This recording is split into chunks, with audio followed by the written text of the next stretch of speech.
ഹരേ കൃഷ്ണ. സർവം ശ്രീ രാധാകൃഷ്ണാർപ്പണമസ്തു. സർവത്ര ഗോവിന്ദനാമ സങ്കീർത്തനം. ഗോവിന്ദ ഹരേ ഗോവിന്ദ.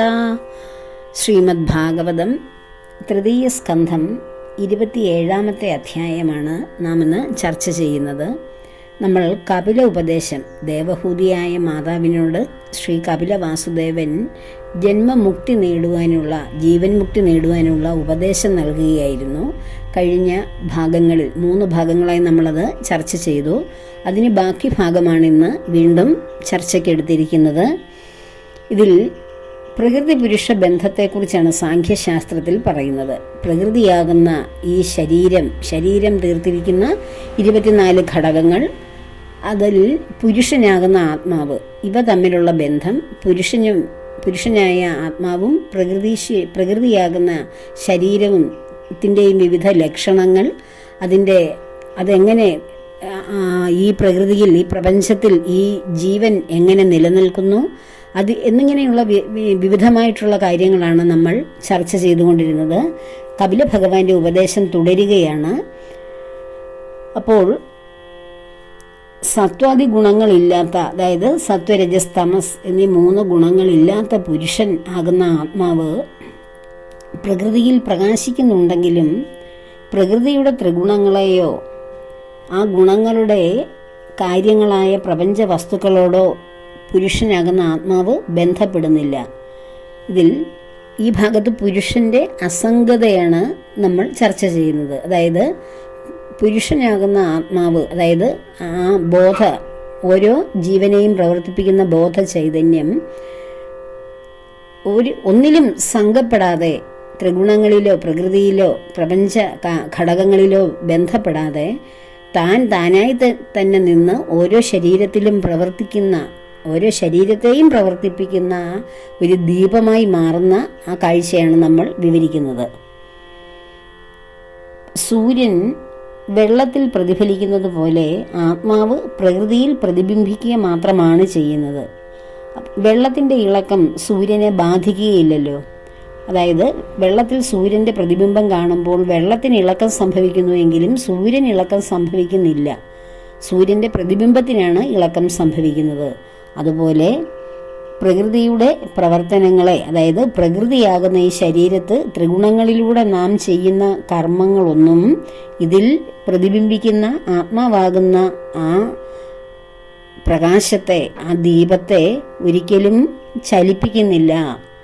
വെള്ളത്തിൽ കാണുന്ന സൂര്യബിംബത്തിന് ഇളക്കം തട്ടാത്തതുപോലെ, അല്ലെങ്കിൽ വെള്ളത്തിൽ കാണുന്ന ബിംബത്തിനും ഇളക്കം തട്ടുന്നു, എന്നാൽ യഥാർത്ഥത്തിൽ സൂര്യന് ചലനം സംഭവിക്കുന്നില്ല എന്നതുപോലെ തന്നെ പ്രകൃതിയാകുന്ന ഈ ശരീരത്തിൽ ജീവനായി പ്രാണനെ നിലനിർത്തിക്കൊണ്ട് പ്രകാശിക്കുന്ന ആ ആത്മചൈതന്യത്തിന് ഈ പ്രകൃതിയിലുണ്ടാകുന്ന, അതായത് ശരീരത്തിലുണ്ടാകുന്ന മാറ്റങ്ങളോ അല്ലെങ്കിൽ ശാരീരികമായിട്ടുള്ള ഗുണവിശേഷങ്ങളോ ഒന്നും അതിനെ ബാധിക്കുന്നില്ല എന്നാണ് കപില ഭഗവാൻ അമ്മയോട് പറഞ്ഞു കൊടുക്കുന്നത്. ആത്മാവായ തന്നിൽ നിന്ന് അന്യമായി പ്രകൃതിക്കോ അതിൻ്റെ വികാരങ്ങൾക്കോ സത്വത്വം ഇല്ല എങ്കിലും ആത്മവിസ്മൃതിയിൽ മുഴുകി ശരീരം, ഇന്ദ്രിയങ്ങൾ, മനസ്സ് ഇവയെ താനായി അഭിമാനിക്കുന്ന കാലത്തോളം സ്വപ്ന സമയത്തെ അനുഭവങ്ങളെന്ന പോലെ പ്രപഞ്ചവും അതിൽ നിന്നുണ്ടാകുന്ന സുഖദുഃഖങ്ങളും സത്യമായി അനുഭവപ്പെട്ടുകൊണ്ട് തന്നെ ഇരിക്കും.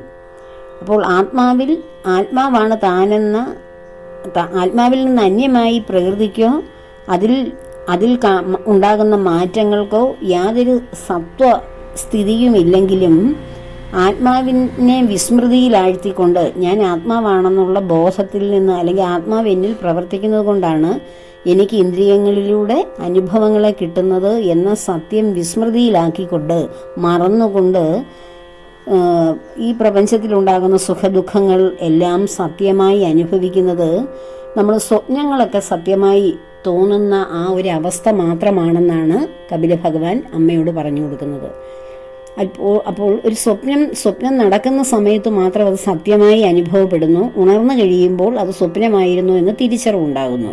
അതുപോലെ പുരുഷനാകുന്ന ആത്മാവ് ഈ പ്രകൃതിയാകുന്ന ശരീരത്തിൽ ഇരുന്നു കൊണ്ട് അനുഭവിക്കുന്ന എല്ലാ സുഖദുഃഖങ്ങളും പ്രകൃതിയിൽ നിന്ന് പുരുഷൻ വേർപെടുന്ന അവസരത്തിലെ ഒരു അല്പനേരത്തെ ഒരു മിഥ്യാബോധമായിരുന്നു താനെന്ന് മനസ്സിലാവുകയുള്ളൂ എന്നാണ് ഭഗവാൻ പറഞ്ഞു കൊടുക്കുന്നത്.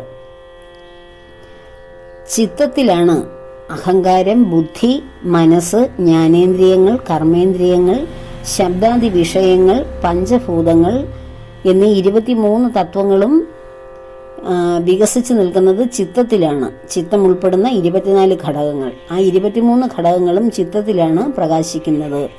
ഈ 23 തത്വങ്ങളിലുള്ള ചിത്തത്തിൻ്റെ ആസക്തിയാണ് ജീവന്റെ ബന്ധത്തിന് കാരണം.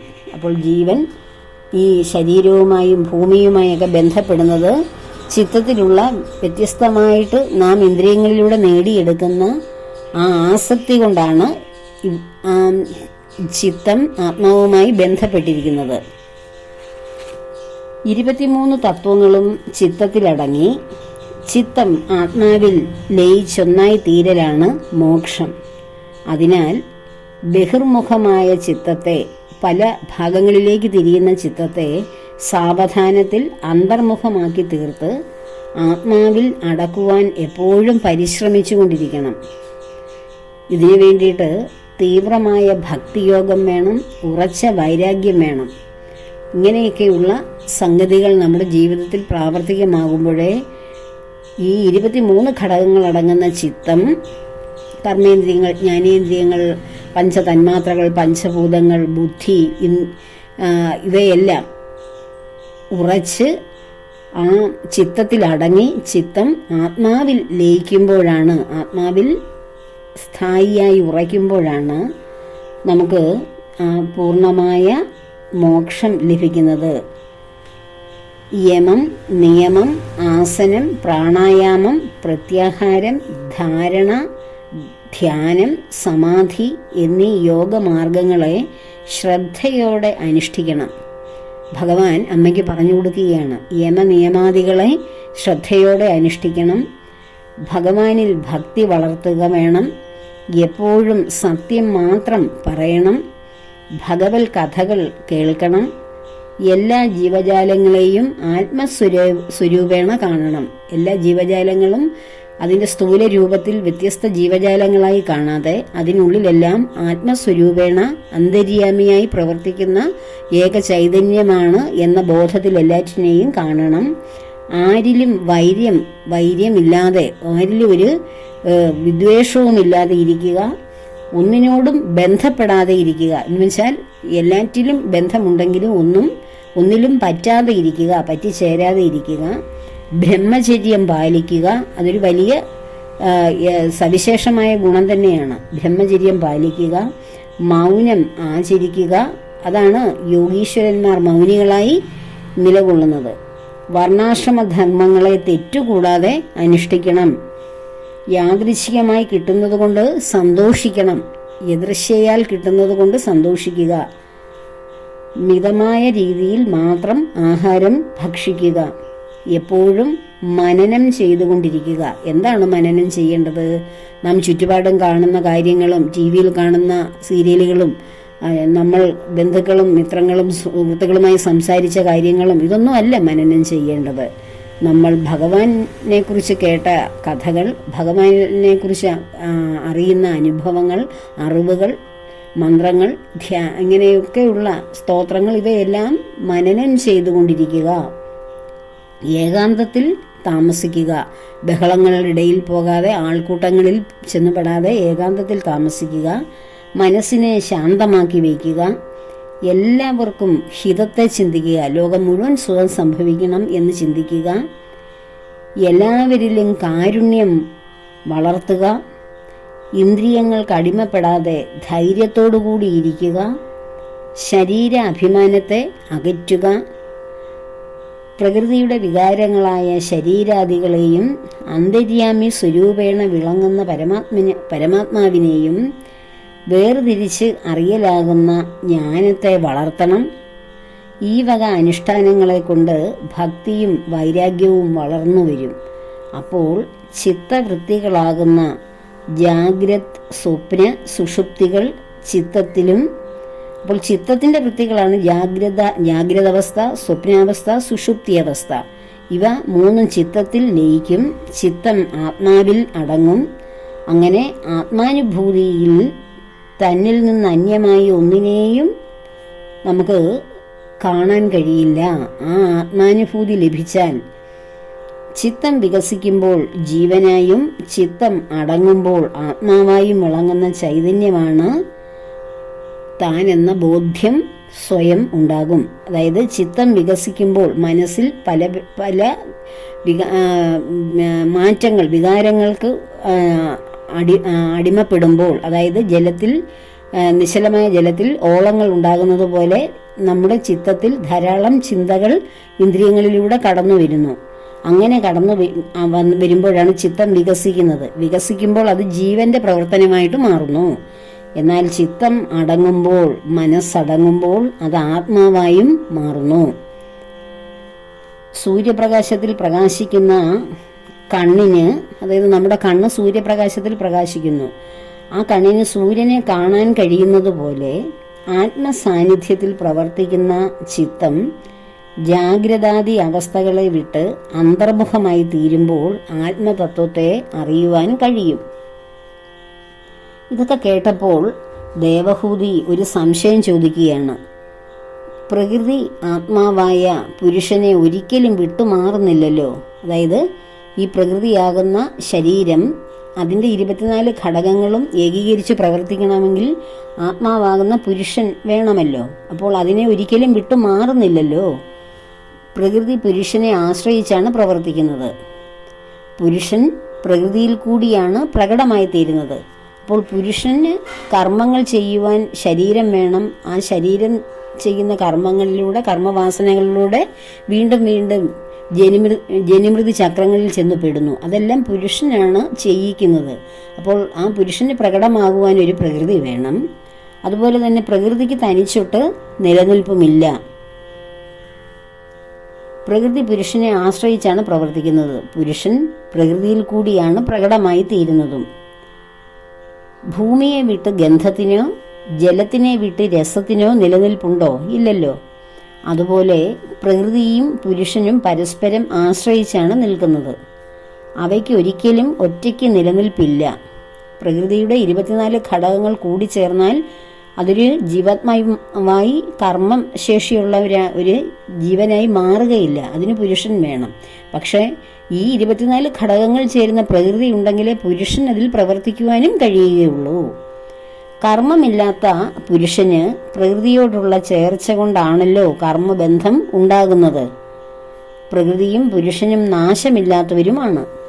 പ്രകൃതിയുടെ ഗുണങ്ങൾ നിലനിൽക്കുന്ന കാലത്തോളം പുരുഷനായ ജീവന് കൈവല്യപ്രാപ്തി എങ്ങനെ സാധിക്കും? ദേവഹൂതി മകനോട് ചോദിക്കുകയാണ്.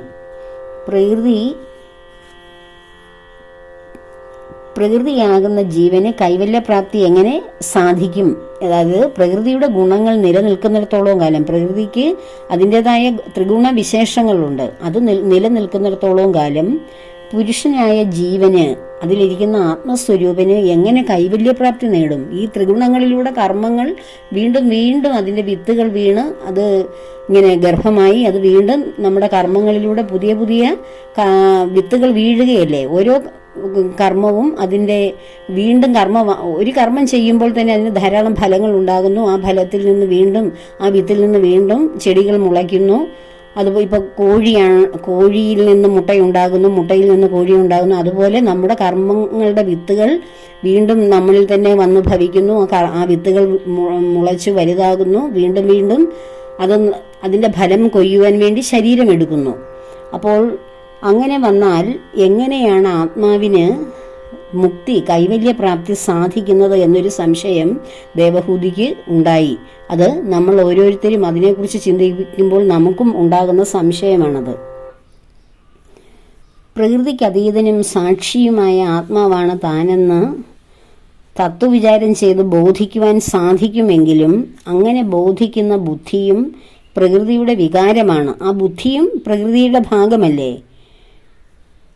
ആ പ്രകൃതിയുടെ വികാരമായതുകൊണ്ട് അടുത്ത ക്ഷണത്തിൽ വീണ്ടും ആത്മവിസ്മൃതിയും പ്രകൃതിയിൽ അഭിമാനവും സംഭവിക്കില്ലേ? അപ്പോൾ താൻ പ്രകൃതിക്ക് അതീതനാണ്, ബോധസ്വരൂപനായ ആത്മാവാണെന്ന് ചിന്തിക്കുന്നത് ബുദ്ധി കൊണ്ടാണ്. ആ ബുദ്ധി കൊണ്ട് ചിന്തിക്കുമ്പോൾ ബുദ്ധിയും പ്രകൃതിയുടെ ഭാഗമാണ്. അപ്പോൾ വീണ്ടും നമ്മൾ പ്രകൃതിയുടെ ഗുണത്തിൽ വന്ന് ഭവിക്കുകയാണ് ചെയ്യുന്നത്. ഈ സംശയം തീർത്ത് അനുഗ്രഹിക്കുവാൻ എന്നോട് കാരുണ്യമുണ്ടാകണേ എന്ന് അമ്മ മകനോട് അപേക്ഷിക്കുകയാണ്. കപില ഭഗവാൻ അതിന് മറുപടി പറയുകയാണ്. സമുദ്രവും തിരമാലയും രണ്ടായി തോന്നപ്പെടും എങ്കിലും പരമാർത്ഥ ദൃഷ്ടിയിൽ ജലം രണ്ട് രൂപത്തിൽ അറിയപ്പെടുകയാണല്ലോ ചെയ്യുന്നത്. അപ്പോൾ സമുദ്രവും അതിലുണ്ടാകുന്ന തിരമാലകളും അത് രണ്ടായി തോന്നുന്നു എങ്കിലും യഥാർത്ഥത്തിൽ ആ ജലം സമുദ്രത്തിൻ്റെ തന്നെ ഭാഗമല്ലേ? അതുപോലെ ആത്മാവ് തന്നെ, അതായത് പുരുഷൻ, അതായത് ജീവനായും പ്രകൃതിയായും രണ്ട് രൂപത്തിൽ തോന്നപ്പെടുകയാണ്. ആത്മാവ് തന്നെ പുരുഷനായും പ്രകൃതിയായും തോന്നുകയാണ്. പുരുഷൻ അതിൽ പ്രവർത്തിച്ചാൽ മാത്രമേ പ്രകൃതിയായ ശക്തിക്ക് ഇവിടെ കർമ്മങ്ങൾ ചെയ്യാൻ സാധിക്കുകയുള്ളൂ. അപ്പോൾ തിരമാലകളെ സമുദ്രത്തിൽ നിന്ന് മാറ്റാൻ കഴിയാത്തതുപോലെ പ്രകൃതി പുരുഷനിൽ തന്നെ ലയിക്കുകയാണ്. പുരുഷനാകുന്ന സമുദ്രത്തിലെ തിരമാലകളാണ് പ്രകൃതിയാകുന്ന 24 ഘടകങ്ങൾ. അപ്പോൾ ആത്യന്തികമായി ആ സമുദ്രമാകുന്ന പുരുഷൻ ഉണ്ടെങ്കിൽ മാത്രമേ അതിലെ തിരയിളക്കം ആകുന്ന പ്രകൃതിയുടെ ശക്തികൾ പ്രവർത്തിക്കുകയുള്ളൂ എന്നാണ് കപില ഭഗവാൻ ഉപദേശിച്ചു കൊടുക്കുന്നത്. തിരമാലകളെ സമുദ്രത്തിൽ ലയിപ്പിക്കാൻ കഴിയുന്നത് പോലെ താൻ ആത്മാവാണെന്ന ബോധത്തിൽ ഉറച്ചു നിന്നുകൊണ്ട് പ്രകൃതിയെ തന്നിൽ ലയിപ്പിക്കുവാൻ കഴിയും. അതിനുള്ള അനുഷ്ഠാനങ്ങളെ അമ്മയ്ക്ക് ഞാൻ ഉപദേശിച്ചു തരാം. അതായത് ഞാൻ ഏകസ്വരൂപനായ ബോധം തന്നെയാണെന്നും എന്നിൽ ലയിച്ച് എന്നിൽ അലയടിക്കുന്ന, എന്നിൽ വികാരം കൊള്ളുന്ന വിവിധ ഘടകങ്ങൾ, മാറ്റം കൊള്ളുന്ന വിവിധ ഘടകങ്ങളാണ് പ്രകൃതിയാകുന്ന ത്രിഗുണങ്ങളിലൂടെ ഞാൻ ഇവിടെ ചെയ്യുന്നതെന്നും ആത്യന്തികമായി ഇവിടെ സമുദ്രം മാത്രമേ ഉള്ളൂ, തിരമാലകൾ എന്നിൽ പ്രകാശിക്കുന്നത് മാത്രമാണ് എന്ന തത്വം വരണമെങ്കിൽ അതിനുള്ള അനുഷ്ഠാനങ്ങളെ ഞാൻ അമ്മയ്ക്ക് ഉപദേശിച്ചു തരാം എന്ന് പറയുകയാണ്. ഫലകാംക്ഷ കൂടാതെ വർണ്ണാശ്രമധർമ്മങ്ങളെ കുറെ കാലം ശ്രദ്ധയോടെ ആചരിച്ചുകൊണ്ട് ജീവിക്കുകയാണെങ്കിൽ മനസ്സ് സത്വഗുണപ്രധാനവും ശുദ്ധവുമായി തീരും. ഫലകാംക്ഷ കൂടാതെ, ഫലേച്ഛ കൂടാതെ വർണ്ണാശ്രമധർമ്മങ്ങളെ കുറെ കാലം ശ്രദ്ധയോടുകൂടി ആചരിച്ചുകൊണ്ട് ജീവിക്കുകയാണെങ്കിൽ മനസ്സ് സത്വഗുണപ്രധാനമായി തീരും. ഇത് ഭഗവത്ഗീതയുടെ കണ്ടന്റാണ്, പ്രധാനപ്പെട്ട മർമ്മമാണ് ഈ പറയുന്നത്. അതുകൊണ്ടാണ് ഭാഗവതത്തെ, ശ്രീമദ് മഹാഭാഗവതത്തെ വേദാന്തമായി നമ്മൾ അറിയപ്പെടുന്നത്. വേദാന്തങ്ങളുടെയും അന്തർഭാഗത്ത് ഉത്ഭവിച്ചിട്ടുള്ള ആ ഗർഭമാണ് ഭഗവാനാകുന്ന ഈ തത്വം, ഈ ശ്രീമദ് മഹാഭാഗവതം. നിർമ്മലമായിത്തീരുന്ന മനസ്സുകൊണ്ട് ഭഗവത് കഥകളെ വീണ്ടും വീണ്ടും കേൾക്കുകയാണെങ്കിൽ ഈശ്വരനിൽ ഉറച്ച ഭക്തി ഉണ്ടാവും. പ്രകൃതിയുടെ വികാരങ്ങളാകുന്ന ചിത്തം മുതൽ ഭൂമി വരെയുള്ള 24 തത്വങ്ങൾക്ക് അതീതനായ ആത്മാവാണ് താനെന്ന് ഭക്തി കൊണ്ട് ശുദ്ധമായി തീർന്ന മനസ്സുകൊണ്ട് വിചാരം ചെയ്ത് ബോധിക്കണം. ശരീരത്തിലും ശാരീരിക സുഖങ്ങളിലും വൈരാഗ്യത്തെ വളർത്തണം. തപസ്സോടുകൂടി അഷ്ടാംഗയോഗം അഭ്യസിക്കണം. ഈ ആചരണങ്ങളെ കൊണ്ട് ചിത്തം ആത്മാവിൽ ലയിച്ച് ഒന്നായിത്തീരുന്ന ആ സമാധി അനുഭവം ഉണ്ടാകും. നിർവികൽപ്പ സമാധിയിൽ ചിത്തത്തിലെ സത്വരജസ് തമോ ഗുണ വാസനകൾ നശിക്കും. 3 വിധ വാസനകളും നശിച്ചാൽ ചിത്തം ആത്മാവിൽ ലയിച്ച് ഒന്നായിത്തീരും. അതോടെ ജീവൻ പ്രകൃതിക്ക് അതീതമായ ആത്മതത്വത്തിൽ അഭേദേന ലയിക്കും. സമാധിയിൽ നിന്നുണർന്നിരിക്കുന്ന അവസ്ഥയിൽ ത്രിഗുണങ്ങളുടെ പ്രതീതി ഉണ്ടാകുമെങ്കിലും അവ പിന്നീട് ഒരിക്കലും ജീവൻ മുക്തനായ യോഗിയെ ബാധിക്കില്ല. പ്രകൃതിയുടെ വികാരങ്ങളായ ശരീരവും ശാരീരിക സുഖങ്ങളും ദോഷങ്ങളോട് കൂടിയവയാണെന്നുള്ള വിചാരം ചെയ്ത് അങ്ങനെ ഒരു ബോധത്തിൽ ജീവിച്ച് അവയിലെ ആസക്തിയെ ഉപേക്ഷിച്ചിട്ടാണല്ലോ സാധനകളെ കൊണ്ട് ചിത്തത്തെ അടക്കി ആത്മതത്വത്തെ അറിഞ്ഞ് സാക്ഷാത്കരിക്കുന്നത്. അതിനാൽ ജ്ഞാനിയും ജീവൻ മുക്തനുമായി തീർന്നവനെ പിന്നീട് ഒരിക്കലും പ്രകൃതി ആകർഷിക്കില്ല. അപ്പോൾ ജ്ഞാനിയും ജീവൻ മുക്തനുമായി തീർന്ന ഒരു വ്യക്തിയെ പിന്നീട് ഒരിക്കലും പ്രകൃതിയുടെ ആകർഷണം ഉണ്ടാകില്ല. നമ്മൾ സത്വഗുണത്തിലിരുന്ന് ഭഗവാനെ ധ്യാനിക്കുകയും പ്രാർത്ഥിക്കുകയും കഠിനമായ വ്രതത്തിലുമൊക്കെ ഏർപ്പെട്ട് ഭഗവത് സായുജ്യത്തിൽ കുറച്ച് നേരമെങ്കിലും കഴിഞ്ഞുകൂടും എങ്കിലും വീണ്ടും നമ്മൾ പ്രകൃതിയുടെ ഗുണത്തിലേക്ക് തന്നെ തിരിച്ചു വരും. കാരണം പ്രകൃതി നമ്മളെ വീണ്ടും ആകർഷിക്കും. പ്രകൃതിയുടെ ഘടകങ്ങളാണ് നമ്മുടെ ശരീരത്തെയും ഇന്ദ്രിയങ്ങളെയൊക്കെ നിർമ്മിച്ചു വെച്ചിരിക്കുന്നത്. അതുകൊണ്ട് പ്രകൃതിയിൽ തന്നെ നമ്മൾ വീണ്ടും വരും. അപ്പോൾ അങ്ങനെ വരാതിരിക്കണമെങ്കിൽ നിർവികൽപ്പ സമാധിയിലൂടെ ബോധസ്വരൂപനായ ഞാനാണെന്നുള്ള തിരിച്ചറിവിലൂടെ വന്നു കഴിഞ്ഞ ഒരു വ്യക്തിയെ വീണ്ടും പ്രകൃതിയുടെ ഗുണങ്ങൾ ബാധിക്കില്ല. പ്രകൃതി അവരെ ആകർഷിക്കുകയില്ല. സ്വപ്നത്തിൽ നിന്നുണർന്നവന് സ്വപ്ന അനുഭവങ്ങളെപ്പറ്റി ഓർമ്മയുണ്ടെങ്കിലും അവയിൽ സത്വബുദ്ധി ഉണ്ടാവില്ലല്ലോ. അതായത് സ്വപ്നത്തിൽ നിന്നുണർന്ന വ്യക്തിക്ക് ഇത് സ്വപ്ന അനുഭവമാണ്, യാഥാർത്ഥ്യമല്ല എന്നുള്ള ബോധം വരുന്നത് പോലെ പ്രകൃതിയുടെ ഗുണങ്ങൾ മാത്രമാണിത്, ഞാൻ ഈ പ്രകൃതിയുടെ ഗുണങ്ങൾക്ക് അതീതനാണ് എന്ന് നിർവികൽപ്പ സമാധിയിലൂടെ ഭഗവാനെ അനുഭവിച്ച വ്യക്തിക്ക് പൂർണ്ണമായി മനസ്സിലാകും. അപ്പോൾ ഇവിടെ ഇടയ്ക്കിടയ്ക്ക് മായ പ്രകടപ്പെടുകയും മായയുടെ പ്രതിഭാസങ്ങൾ ഒരു വ്യക്തിയെ ആകർഷിക്കുകയും ചെയ്താലും അതിലെങ്ങും ആ വ്യക്തി അടിപ്പെടുകയില്ല, അകപ്പെടുകയില്ല. കാരണം സ്ഥായിയായ സത്വഗുണത്തിലൂടെ ബോധത്തിലൂടെ തന്നെ ആ വ്യക്തി പിന്നീട് കടന്നു പോകും. അതൊരു വെറും സ്വപ്നമാണിതെന്ന് സ്വപ്നത്തിൽ നിന്നുണർന്നവന് സ്വപ്നം കാണുമ്പോൾ കണ്ടുണർന്നവന് തോന്നുന്ന ആ ഒരു പ്രതിഭാസം, ആ ഒരു തോന്നൽ മാത്രമാണ് ഇവിടുത്തെ ജീവിതമെന്ന് ആ വ്യക്തിക്ക് അരക്കിട്ടുറപ്പിക്കുവാൻ കഴിയും. ആത്മാരാമനായ ജ്ഞാനിക്ക് പ്രകൃതിയുടെ ഗുണങ്ങളിൽ പിന്നീട് ഒരിക്കലും താല്പര്യം തോന്നുകയില്ല. ആ താല്പര്യം നഷ്ടപ്പെട്ട് അതാണ് നമ്മുടെ കർമ്മവാസനകളുടെ വിത്തിനെ കരിച്ചു കളയുകയാണ് നമ്മൾ ചെയ്യുന്നത്. പിന്നീട് ഒരിക്കലും ആ വാസനകൾ നമ്മൾ ഉണർന്ന് നാമ്പെടുത്ത് വരികയില്ല. ആത്മാവാണ് താനെന്ന് ബോധിച്ചാലും വൈരാഗ്യം ദൃഢപ്പെടാതെ ആത്മാനുഭൂതി ഉറയ്ക്കില്ല. ജ്ഞാനേന്ദ്രിയങ്ങളിലൂടെ മനസ്സിലേക്ക് പ്രവേശിക്കുന്ന ശബ്ദാദി വിഷയങ്ങളാണ് വാസനകളായി തീരുന്നത്. ബ്രഹ്മപദവി വരെയുള്ള എല്ലാ ഭോഗങ്ങളിലും താല്പര്യമില്ലാതാകുന്ന വൈരാഗ്യമുറച്ചാലേ ഇന്ദ്രിയങ്ങൾ അടങ്ങുകയുള്ളൂ. നമ്മൾ തപസ്സനുഷ്ഠിച്ച് ഭഗവത് സേവനത്തിലിരുന്നാലും നമുക്ക് ഓരോ പദവി, സ്വർഗം ലഭിക്കണം, ബ്രഹ്മ പദവി ലഭിക്കണം, വൈകുണ്ഠത്തിലെത്തണം, ഇങ്ങനെയൊക്കെയുള്ള പല ഭോഗങ്ങളിലും താല്പര്യം വെച്ച് ജീവിച്ചാൽ നമുക്ക് അവിടെ എത്താൻ കഴിയുകയില്ല. ഈ പൂർണ്ണമായ സമാധി അവസ്ഥയിൽ എത്താൻ കഴിയില്ല. വൈരാഗ്യം, ഇതൊന്നും എനിക്ക് ആവശ്യമില്ല എന്ന പൂർണ്ണ വൈരാഗ്യം ഉറച്ചാലേ ഇന്ദ്രിയങ്ങൾക്ക് അടക്കം വരൂ. അല്ലെങ്കിൽ ഇന്ദ്രിയങ്ങൾ വീണ്ടും പ്രവർത്തിച്ചു കൊണ്ടിരിക്കും. എനിക്ക് ആഗ്രഹം ഏതെങ്കിലും ഒരു വിഷയത്തിൽ ഉണ്ടെങ്കിൽ പോലും, അതായത് സ്വർഗാദി വിഷയങ്ങളിലാണ് ആഗ്രഹം വരുന്നതെങ്കിലും അത് ഇന്ദ്രിയത്തിന്റെ ഭാഗമായി മാറും. ഇന്ദ്രിയങ്ങൾ അടങ്ങിയാൽ പിന്നെ പുതിയ കർമ്മവാസനകൾ മനസ്സിലേക്ക് വരികയില്ല. ഭഗവത് ഭക്തി വളരും തോറും മനസ്സിൽ സ്വതേയുള്ള കർമ്മവാസനകൾ നശിക്കും. അനേക ജന്മങ്ങളിലെ അഭ്യാസം കൊണ്ട് മാത്രമേ വൈരാഗ്യവും ഭക്തിയും പൂർണ്ണമായി തീർന്ന് കർമ്മവാസനകളെല്ലാം നശിച്ച് മനസ്സ് ആത്മാവിൽ ഏകീഭവിച്ച് ഒന്നായി തീരുകയുള്ളൂ. ഈ പറഞ്ഞ കാര്യങ്ങളെല്ലാം ഭഗവാൻ അമ്മയ്ക്ക് ഉപദേശിച്ചു കൊടുത്ത വർണ്ണാശ്രമധർമ്മങ്ങളെല്ലാം ശ്രദ്ധയോടെ ആചരിക്കുവാനും അങ്ങനെയുള്ള നിർവികൽപ്പ സമാധി വരെയുള്ള കാര്യങ്ങളിലേക്ക് എത്തിച്ചേരണമെങ്കിൽ അനേക ജന്മങ്ങളിലെ അഭ്യാസം കൊണ്ട് മാത്രമേ നടക്കൂ. ഇപ്പോൾ നമ്മളിത് കേൾക്കുകയും മനസ്സിലാക്കുകയും ചെയ്യുന്നു, ഉൾക്കൊള്ളുവാൻ ശ്രമിക്കുന്നെങ്കിൽ അത് നമുക്ക് ഉടനെ തന്നെ അത് സാധിക്കും.